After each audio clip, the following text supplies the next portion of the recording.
Existe um som que transforma completamente o silêncio de uma casa com recém-nascido. Porque a cena deveria ser bem tranquila, né? Sim, no cenário ideal, com certeza. Exato. O bebê finalmente dormiu, o quarto tá escuro, os pais estão exaustos tentando descansar ali pela primeira vez em horas, mas aí do nada surge um ruído. E não é um ruído qualquer, né? É um som agudo, bem áspero. Tipo tenso, sabe? Quase como um pequeno assobio metálico, toda vez que o bebê tenta puxar o ar. Isso mesmo.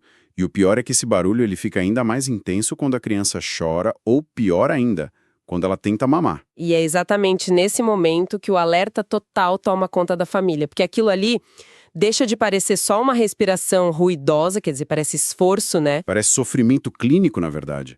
A sensação visual é de que o bebê está lutando contra o próprio corpo para conseguir ventilar. Caramba. E na prática, esse quadro acústico tem um nome, que é o estridor laríngeo inspiratório, certo? Exatamente. É a assinatura clara desse problema. Então, com base no nosso guia clínico aprofundado de fonoaudiologia de hoje, a nossa missão na análise aprofundada de hoje ficou muito clara. A gente não quer apenas listar sintomas, nós vamos detalhar a biomecânica disso. É fundamental. Vamos entender por que um problema aparentemente pequeno na garganta de um recém-nascido transforma coisas tão naturais, tipo respirar e comer, em uma verdadeira batalha fisiológica, porque na maioria das vezes a causa desse estridor congênito é a laringomalácia. Que, olha só, continua sendo a anomalia congênita mais comum da laringe. E o ponto crítico aqui é desmistificar logo de cara a ideia de que a laringomalácia seja só um barulho inconveniente. Quer dizer, o som não é a doença em si. Não, de forma alguma. O estridor é o marcador acústico de um colapso.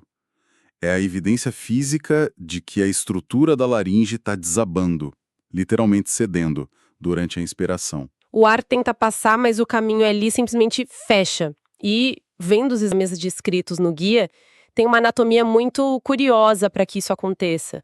A epiglote, né, aquela tampinha de proteção, assume um formato em ômega. Isso, ela dobra sobre o próprio eixo.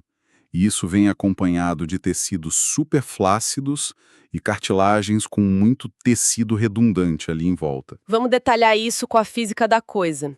É exatamente a mesma física de tentar tomar um milkshake, tipo, muito, muito grosso, usando um daqueles canudos de papel bem finos e molhados. Perfeito. Quanto mais você puxa, mais a força de sucção cria uma pressão negativa e mais as paredes do canudo desabam para dentro, bloqueando tudo. No bebê é a mesma coisa, quando ele tenta chorar ou se agita, né? O que é fascinante aqui é exatamente essa imagem.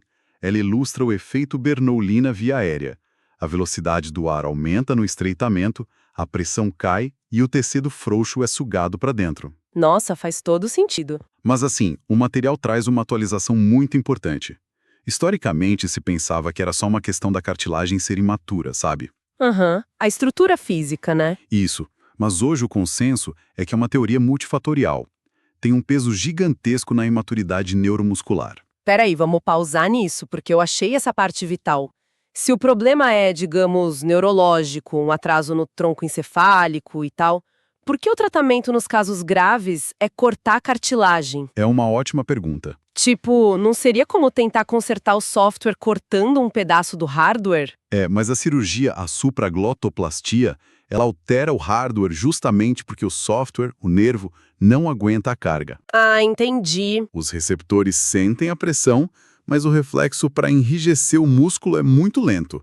Então a gente corta o tecido mole para diminuir o peso da porta que o nervo precisa manter aberta. Nossa, clareia muito a visão. Facilita o trabalho do nervo. E isso nos leva para um ponto onde a coisa fica realmente interessante.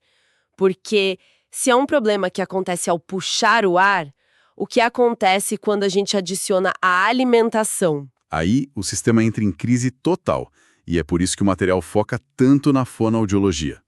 A laringe não serve só para respirar, né? Ela é meio que uma encruzilhada do corpo, não é? Totalmente. O mesmo espaço milimétrico tem que deixar o ar passar, proteger os pulmões, coordenar a deglutição e não deixar nada de comida cair lá. E tudo em frações de segundo. o que joga a gente direto naquela famosa tríade SDR, sucção, deglutição e respiração, né? Exato, um balanço perfeito. Só que com a epiglote dobrada e o nervo imaturo, vira um caos. A criança tem que sugar e engolir enquanto tenta manter um canudo molhado aberto. E o impacto disso no corpo do bebê é brutal, sabe? O gasto de energia é um absurdo. Eles entram em fadiga, assim, nos primeiros 5 minutos de mamada. Eles param de comer não porque estão cheios, mas porque estão exaustos. Exatamente. A frequência cardíaca dispara e o bebê entra num déficit calórico. Ele gasta mais energia para comer do que a caloria que o leite dá. E quando a gente olha os exames de imagem, tipo a videofluoroscopia em tempo real, dá para ver bem o descompasso. O contraste do leite acumula, a laringe não sobe a tempo. E o cérebro gritando por oxigênio o tempo todo. Sim, o que levanta uma questão importante e até meio assustadora do material. Quando essa coordenação falha de vez, o leite invade o caminho errado. Primeiro a penetração, depois a aspiração para os pulmões. Que é a falha mecânica completa do sistema de proteção. Mas pela lógica, se entrar leite no pulmão, o bebê deveria engasgar e tossir violentamente, né? É um reflexo de sobrevivência. Como que isso acontece sem ninguém perceber? É aí que entra a aspiração silenciosa. É o ápice da falha neuromuscular que a gente comentou. Sério? Isso é aterrorizante. O nervo que avisa para tossir é imaturo. Ou a garganta está tão inchada pelo esforço constante que perde a sensibilidade. O cérebro não recebe a mensagem de que tem leite ali. Quer dizer, o líquido entra e não tem tosse nenhuma. Nenhuma. Desce em total silêncio. Caramba! E isso significa que os sinais de perigo, aqueles alertas vermelhos quando aparecem, o sistema já falhou faz tempo, né? Exato. Por isso que as red flags são apneias, boca ou dedos ficando meio azulados por falta de oxigênio. A cianose, né? E aquelas retrações no peito, as costelas afundando, o bebê sofrendo para ventilar e não ganhando peso. E as pneumonias de repetição, porque o pulmão fica cheio de leite e reage inflamando tudo. O efeito dominó perigoso. Tá, mas com todo esse caos instalado, como que a gente resolve? A gente já falou que a cirurgia é só para os casos mais severos. Então a maioria esmagadora precisa de manejo conservador. Isso mesmo, a maioria é manejo clínico. E é aqui que a engenharia da alimentação, conduzida pela fonoaudiologia, salva vidas. Começa com coisas que parecem super simples, tipo postura. Eu fiquei chocada como isso muda tudo. Se conectarmos isso ao cenário maior, a postura é pura física. Se o colapso piora com a gravidade puxando os tecidos frouxos, você não pode dar mamar para o bebê totalmente deitado de barriga para cima. O tecido desaba direto na passagem de ar. Então, colocar em semi-elevação ou de lado tira esse peso da via aérea, né? Exato. Desloca o peso para o lado, diminui a obstrução mecânica e facilita o leite descer. Outro detalhe do manejo é o controle do fluxo de leite. Se a laringe é lenta para fechar, não dá para usar um bico de mamadeira rápido, certo? De jeito nenhum. O bico rápido joga um volume imenso que inunda a garganta. A fono indica bicos de fluxo bem lento, fracionando o leite para dar tempo do sistema reagir. Ah, e aí entra aquela técnica de pacing, né, de ditar o ritmo. Como o cérebro do bebê não consegue pausar para respirar, e ele mama até quase desmaiar, o adulto meio que faz isso por ele. Nós literalmente emprestamos o nosso córtex adulto para coordenar o bebê. O cuidador tira o bico ou inclina a mamadeira a cada 3 sucções, tipo forçando o bebê a respirar. E isso impede que o oxigênio caia e ele tente puxar o ar no desespero com a boca cheia de leite. Que é a receita perfeita para aspirar. E além do pacing, dependendo do caso, a gente ajusta a viscosidade do leite. Engrossar o leite. Isso. Líquido grosso desce mais devagar, dando aqueles milissegundos extras para a garganta fechar com segurança. Nossa, tudo isso mostra que aquele som de estridor na noite não é um problema isolado. É um alarme de que a biomecânica da respiração está prestes a falhar. Sem dúvida. Muda totalmente a conduta. Mas, para a gente fechar, os materiais trazem uma reflexão final muito provocativa. Eles conectam essa laringomalácia com a doença do refluxo. As duas coisas andam meio que de mãos dadas, né? Andam sim, e é um ciclo vicioso terrível. A força exagerada que o bebê faz para puxar o ar acaba agindo tipo um aspirador no estômago, puxando o ácido para cima. E esse ácido queima a garganta, que já é flácida, deixando ela inchada, o que piora o colapso, que faz o bebê puxar o ar com mais força e traz mais refluxo. Exatamente. tem que tratar o refluxo para quebrar esse ciclo. Mas o que mais me pegou, assim, pra gente refletir, foi um impacto no desenvolvimento neuropsicomotor.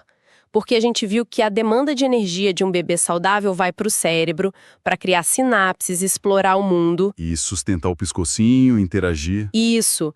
Mas e se o bebê gasta quase 100% da energia dele só no trabalho de respirar contra um canudo amassado e não engasgar na hora de mamar? O que sobra para o cérebro? Essa é a grande questão. A fadiga crônica, ela rouba calorias que deveriam ir para o neurodesenvolvimento.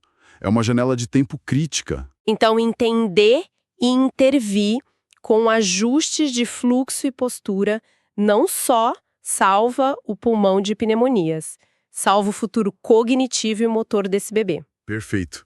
Aquele estridor no escuro é o aviso para olharmos para o sistema inteiro. Fica aí o pensamento. A respiração no início da vida realmente molda absolutamente tudo no corpo humano.